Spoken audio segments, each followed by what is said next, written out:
boys and girls, and welcome to Story Time. Today we're going to read a story about some animals, and you can probably figure out the main animal is a giraffe, and it looks like the giraffe is doing a backflip, maybe, but the name of the story is called Giraffes Can't Dance. Looks like he can dance to me, but we'll see. Our author is Giles. What does an author do? Writes the story. Our illustrator's name is Guy. What does an illustrator do? Yeah, draws the pictures. Well, here we have some monkeys dancing. Here we have some ants. They're all being silly. And we have some warthogs that look like they're dancing. But it says giraffes can't dance. Gerald was a tall giraffe whose neck was long and slim, but his knees were awfully crooked and his legs were rather thin.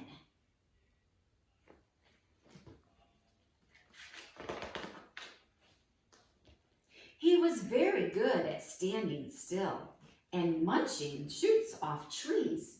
But when he tried to run around, he buckled at the knees.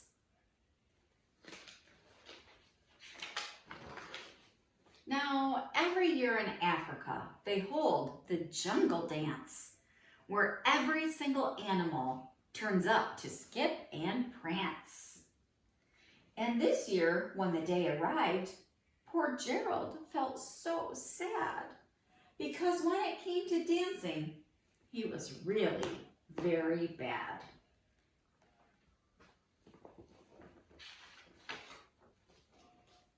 The warthogs started waltzing and the rhinos rock and rolled. The lions danced a tango that was elegant and bold.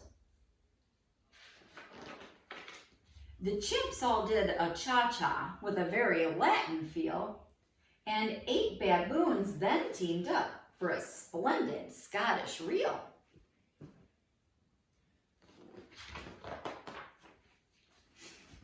Gerald swallowed bravely as he walked toward the floor, but the lions saw him coming, and they soon began to roar.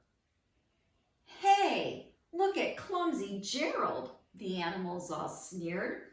"Giraffes can't dance, you silly fool. Oh, Gerald, you're so weird." Oh, are they being kind to their friend Gerald? No, they are not.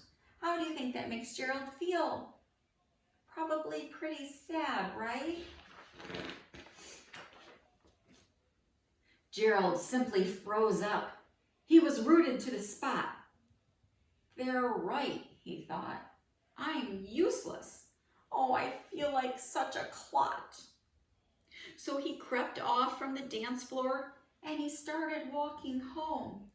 He'd never felt so sad before. So sad and so alone. Poor Gerald. Then he found a little clearing and he looked up at the sky. "The moon can be so beautiful," he whispered with a sigh. "Well, there's my kitty cat, Annie. Hi, baby."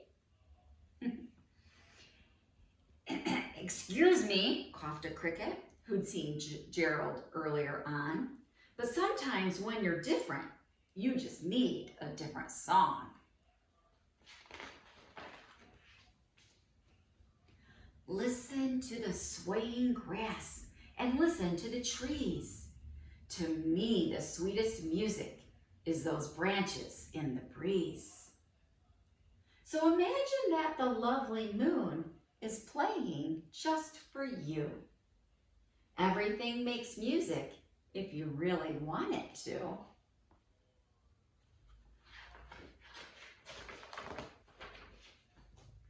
With that, the cricket smiled and picked up his violin. Then Gerald felt his body do the most amazing thing. His hooves had started shuffling, making circles on the ground. His neck was gently swaying and his tail was swishing round. What does it sound like he's doing? Looks a little bit like he's dancing, doesn't it? Hi, Annie. Boys and girls, this is my kitty cat, Annie. She's very shy, so I'm surprised she came out to say hello. Hi, baby. Can I finish reading my story? He threw his arms out sideways and he swung them everywhere. Then he did a backward somersault and leapt up in the air.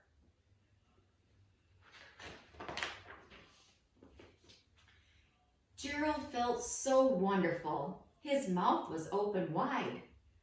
I am dancing. Yes, I'm dancing. I am dancing, Gerald cried.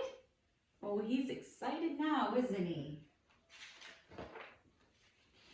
Then, one by one, each animal who'd been there at the dance arrived while Gerald boogied on and watched him, quite entranced.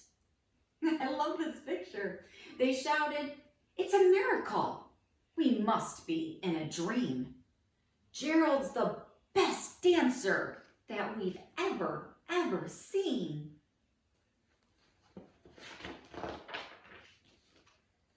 How did you learn to dance like that?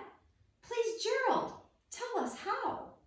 But Gerald simply twirled around and finished with a bow.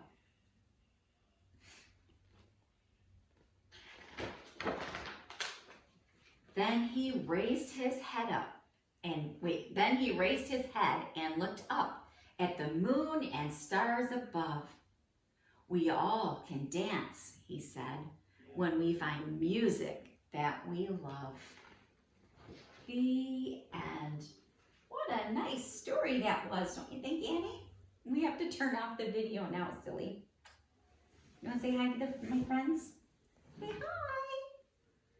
Hi. Oh, here she goes. All right, bye, friends. Have a great day.